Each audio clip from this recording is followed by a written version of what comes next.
Hey everyone, um, this is my quick review for Kull, Exile of Atlantis by Robert E. Howard. I wish I could say this was going to be more in-depth than it actually is. I read this over the course of a couple of months whilst I was to and from work. I didn't get through it as fast as I liked. It is partially illustrated, as you can see, although I have to note from memory the latter half of the book is not illustrated, and the front half, which is more where the main stories are, is, and quite well illustrated as well. This is about Kull, obviously, a character who becomes king of a place called Valusia, and all the tales focus around his time as king, barring the first very short, short to be honest. This is a collection of shorts. The full fleshed out shorts are gold, absolutely gold. They're fantastic. The short shorts and the poems and the unfinished drafts and stuff, not so much, but the full stories that Howard has written are absolutely fantastic.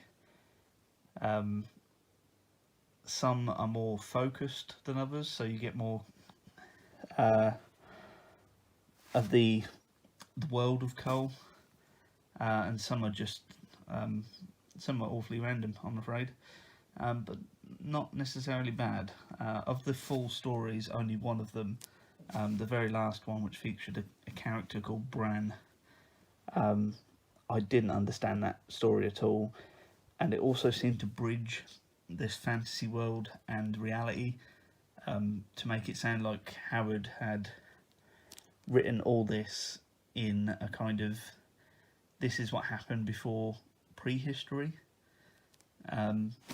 which is fine, but when he started to link it to reality, I started to get quite annoyed and just found it poorly done, distasteful. But if you scratch that little bit out, fantastic stuff. This is also a collection of stories that some were complete, some were not complete. He's written it across a span of years, and this has been gathered together and brought together for this publication, as a lot of these stories weren't supposed to be published, and certainly weren't published in Howard's lifetime, which is something I just thought you should be aware of. But like I say, the fully fleshed out stories are absolutely top drawer, like best of the best kind of fantasy stuff, page turning, edge of your seat, kind of just fantastic. I loved every minute of it. I was genuinely blown away by the twists and the turns and the reveals and the special kind of things that happen, which obviously I don't want to give away to you, to spoil it for the sake of your reading it, but of course I'm going to recommend that you read it yourself.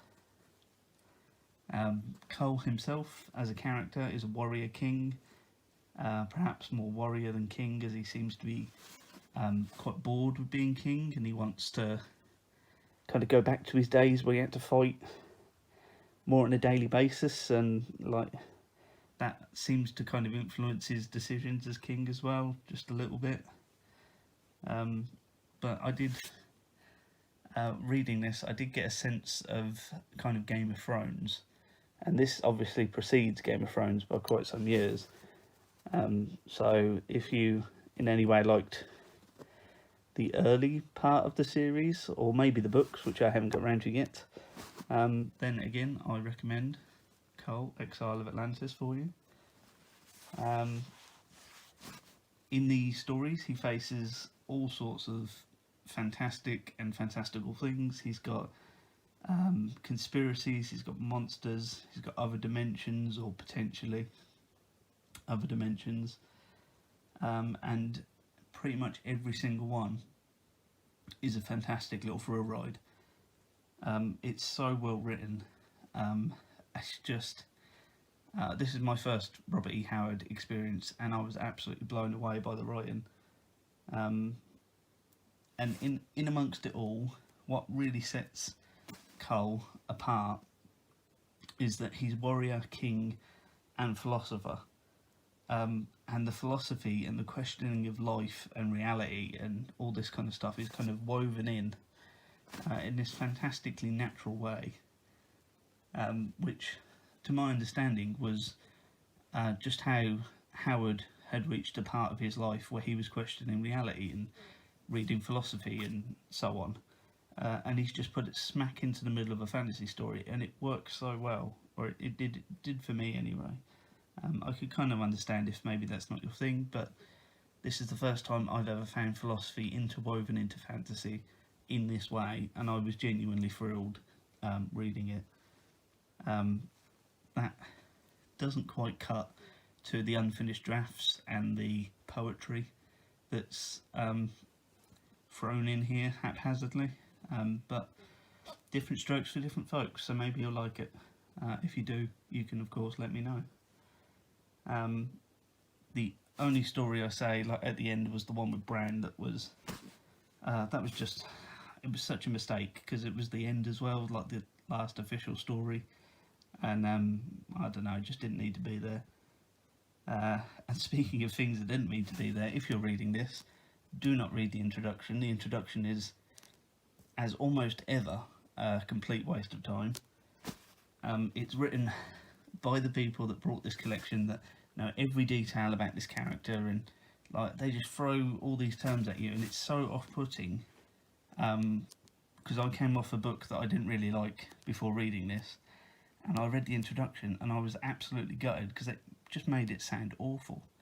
They just throw all these names and terms at you that you just weren't ready for. Just scrap it. Skip the introduction. If you want, after you've read the full thing, go back and read it. I don't think it'll do anything for you. It seems like a big old waste of paper to me. Also, I might say waste of paper. At the end, they've reprinted some of the stories that are also in here after editing. So at the back, there's all the unedited stories, and then there's pages and pages of edits and changes that they made. Word by word, comma by comma. It is an absolute massive waste of space. I can only think they were thinking to bulk this little thing out. But again, if you're reading it, absolutely unnecessary, and doesn't need to be gone through, especially the stories. They're basically the same. I just don't know why they're in there. But other than these small gripes, I thoroughly recommend Robert E. Howard, Kull, Exile of Atlantis. It is a fascinating little book, and it shows oozing potential from Robert E. Howard in his early stage, and I'm desperate to get onto Conan. I have the book, I have the omnibus. The only problem is it's an omnibus, it's massive, it's a chunker. I can't commit that kind of time to it. I don't know how I'm going to tackle it. Maybe take a holiday and read it, or I don't know, read it over the course of like 6 months in the background whilst reading other things. I genuinely don't know. But because of this, I am so looking forward to that. So I hope you enjoyed this. If you've read it, or if you have any opinions on Kull, or if you're planning to read Kull, let me know in the comments. And that's it. That's all I got. I'll see you around.